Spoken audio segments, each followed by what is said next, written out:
नमस्कार मित्रांनो, स्वागत आहे तुमचे एका नवीन व्हिडिओमध्ये। तर आज रविवार होता, सकाळी नाश्त्याला काय बनवावं म्हणलं सुचत नव्हतं, त्यामुळे मिस्टरांना सांगितलं की वडापाव घेऊन या। मग ते काय वडापाव घेऊन आले।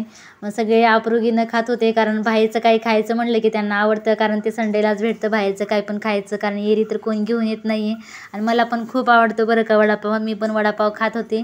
वडापाव खाऊन झाल्याच्या नंतर मग आता दुपारी काय करायचं आहे जेवायला असं विचारत होते मिस्टर। मग म्हटलं आता काय करू, पहिलं तर आधी कुकर लावून घ्यावा म्हणलं, कारण वरण भात लावला आहे की मग नंतरला भाजी चपाती बनवायला सोपं जातं, म्हणून आधी वरण भाताचा कुकर लावला इकडं। मग नंतरला भाजी बनवायला घेणार होते, शेपूची भाजी करायची होती। आज सकाळीच ठरलं होतं शेपूची भाजी करायची म्हणून, मग बाकीचं काही आणायला नव्हतं। मग मुलं म्हणत होती की पनीर करूया, तर म्हटलं रात्री वगैरे करूया, आता शेपूचीच भाजी करणार। मग इकडं भाजी करायला घेतली।